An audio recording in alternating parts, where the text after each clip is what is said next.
Heyo, what's good reader fam? Welcome back to my channel. Today's video is actually not going to be a bookish video. Oh snap, changing it up a little bit. I promise I've got more bookish videos in the queue for you guys, so if this video is not for you, if you don't want to know about some of my favorite things outside of books, I totally understand. But that's what I'm going to be doing today. I'm going to be talking about some of my favorite things outside of books. Honestly though, there's not much to talk about because really my life is kind of consumed by books, but I do have a few favorite things outside of books. So we're going to talk about some of those things today. I've been wanting to post some non-book related videos on my channel for a while now, just to spice things up and change it up every now and then. No need to worry, this channel is still going to be focused on books, but I feel like it wouldn't hurt to talk about other things every now and then, so that's what I'm gonna do today. I'm gonna be talking about some other things outside of books. I hope you're okay with that. If you're not, then I'll see you next time for another bookish video. And honestly, this list is gonna be very random. And I'm not saying that in a, oh my gosh, I'm so quirky kind of way. I'm just saying that because literally this list is super random. But let's dive on in. Here are some things that I have been loving lately. First up is boba tea. I am addicted. I mean, this is something that I have been loving for a long time, honestly. Until recently, we hadn't had any boba places in my town. But last year, these people opened a cafe in my hometown, and they serve boba tea, and it's the freaking best. I love it so much. It fuels me and gives me the energy to edit all my videos. No, but seriously, I am there like 3 to 4 times a week. I go, I get my bubble tea, I sit down at one of the tables, and I either read, edit, or video plan. It's pretty much become my office because I'm there way too much, which honestly, I've been thinking about this recently. How do you know when you've overstayed your welcome at a cafe? Because cafes are usually just like, yeah, come buy a coffee and you can stay as long as you want, but like, is that really a thing? Can I stay as long as I want? Can I stay till closing? How does this work? Is there some kind of cafe etiquette that I need to know about? I mean, if I'm there for like 4 or 5 hours, then I usually do end up buying a second drink just to be like, I'm gonna support you since you're letting me sit here in this chair all the live long day. Anyway, I have a go-to order, which honestly, I usually walk in, they're like, hey Jesse, want the same thing? Yep, and they got me covered. Which honestly, I'm exposing myself as a creature of habit right now, which I feel like a lot of you guys already knew that. Anyway, my order is a large green milk tea, 75% sweetness, and black pearl. It's so delicious. Speaking of drinks, I don't know if I can consider this a favorite, which I will get into that in a second, but that is bubbly, specifically cranberry bubbly. Now the reason I don't know if I can really consider this a favorite is because of the fact that I really just use this as a substitute for soda. I've been really trying my hardest just to kind of drink soda within moderation because those of you who know me know that I'm kind of addicted to Diet Coke, so like, your boy needed a substitute and this is the best that I could find. So it's a favorite in the fact that it's working as a substitute and it's doing a good job of like keeping my mind off of soda, but the flavor isn't that great, but the carbonation does its job, and that's all I can ask for. So is this a favorite? Questionable, but I'm gonna keep it on the list. I'll let you have your moment, okay? My next favorite is again, super random, and that is Bratch's Cinnamon Hard Candy. This is kind of ridiculous, I know, but I have been looking for the best cinnamon hard candy. Honestly, I haven't been doing that much investigating, but I came across this cinnamon hard candy and it did its dang thing. It hit my taste buds and just blessed them. Honestly, a spiritual experience. I've only really ever tried 2 other brands of cinnamon hard candy, but this one knocked it out the park. It came through with its cinnamon goodness and was like, y'all want a piece of me? And they're like, nah, and they all ran away.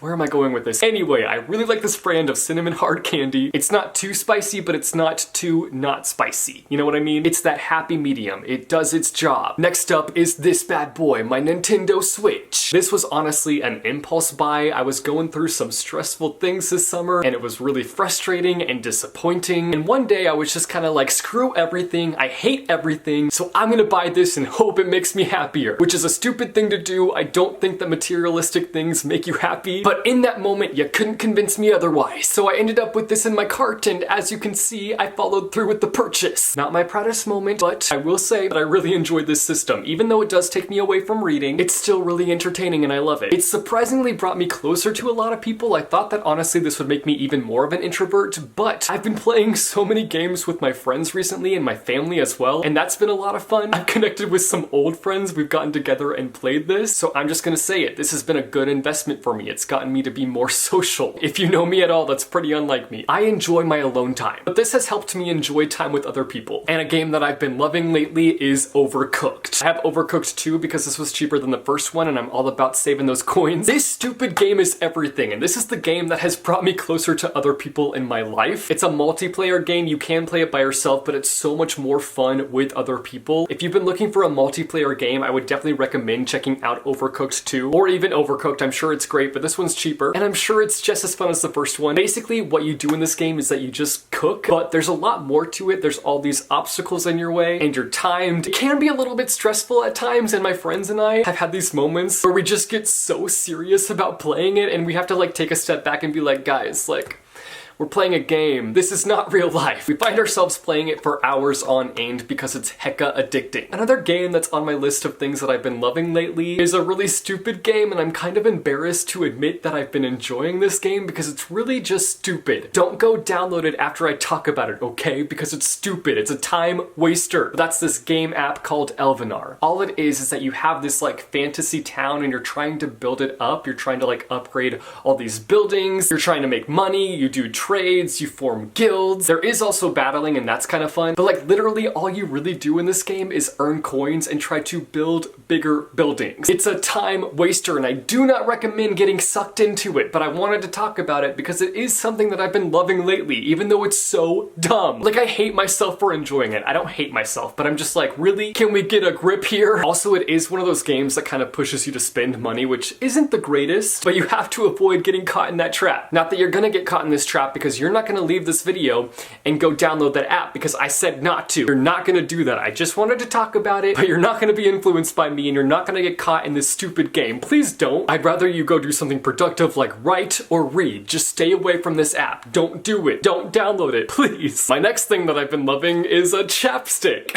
I randomly bought this chapstick one day on Amazon just because I needed some chapstick, and this has really changed the chapstick game for me. I'm not gonna say that it's a perfect chapstick because I don't want to give you the wrong idea, but my lips love this stuff. The brand is Beauty by Earth and it's organic lip balm. I feel like a beauty guru right now. Smooth and effective. There are an array of different flavors, but my favorite is just peppermint. It's just nice and minty on the lips. I love it. It's like super smooth and buttery, and it just it's good on the lips, y'all. I will say that one bad thing about this chapstick is that it melts really easily. Like, if it's in my pocket for a long amount of time, then it really melts down. So when I put it on my lips after it's been in my pocket for a long time, it's like super liquidy as I put it on my lips. But other than that, if you've been looking for a new chapstick to try, definitely recommend checking out this chapstick. My next favorite things are movies. The first one is the new SpiderMan movie that came out. Obviously, this has to be on my list because it was epic. It was so freaking good. I went into it with really high expectations, which usually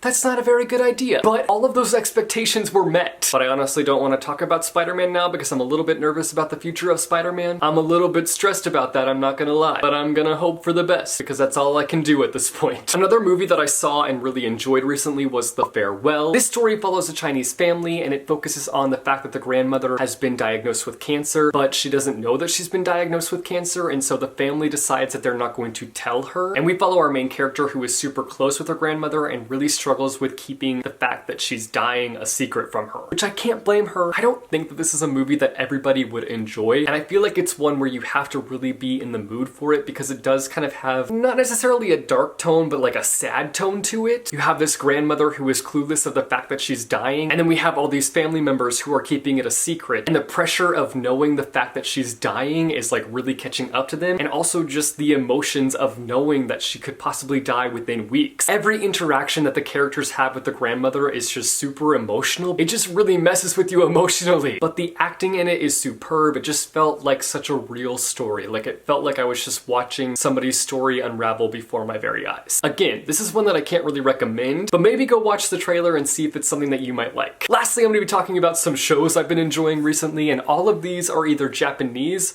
or Korean. The first one is Terrace House, which this can be found on Netflix, so if you've got Netflix, you might want to check this one out. If it sounds interesting to you, this is actually a reality TV show, but it's like the most calm reality TV show I've ever watched. If you've ever watched The Real World, it's basically that concept, but so much less drama. And if there is drama, then they handle the drama like adults. So basically, we have 6 strangers who come together and live in a house, and then we have this panel of commentators and reactors who pop in every now and then to comment comment on different things that are happening within that household. It's super interesting. It might not sound that interesting, but it just really is. I personally can't even really pinpoint what it is that I love so deeply about this show. It might just be the fact that I love Japan and I love learning more about the culture. And watching this show is kind of a good way to see more of Japan's culture and also just to kind of see different areas in Japan. And it honestly just makes me want to go back to Japan so bad. I feel like most of the castmates come on the show to find love. So you have that romance element, but you're also following their careers and you're following them chasing their dreams, which I really like that aspect as well. The next show is also on Netflix, and that is Romance is a Bonus Book. This is a K-drama, which is a Korean drama. Something that I really love about this show is that it focuses in on the book publishing industry in Korea, which,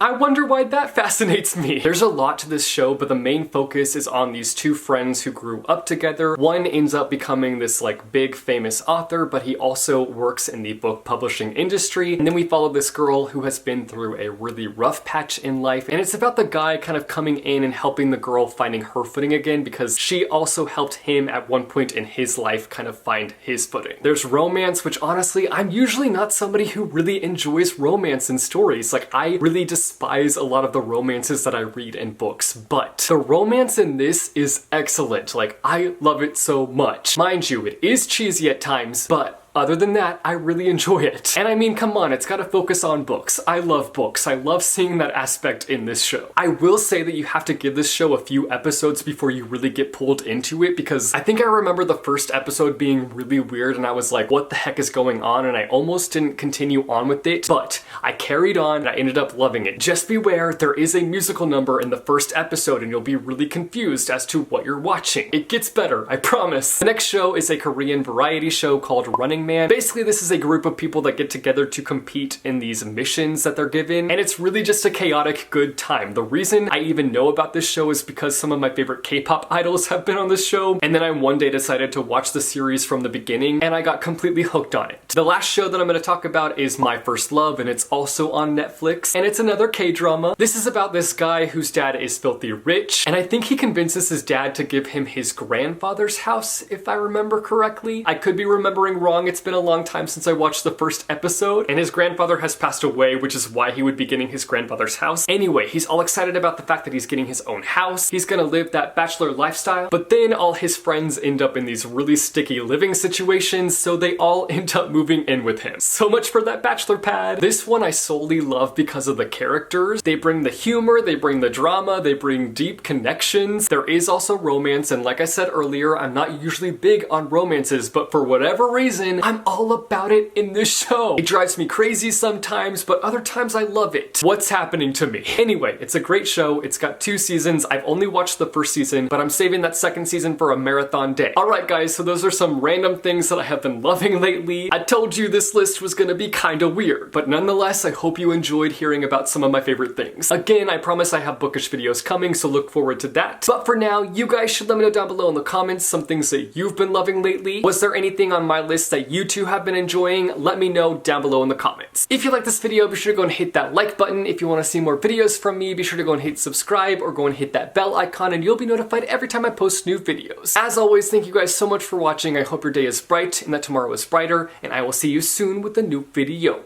Bye. Oh, my butt's in the frame.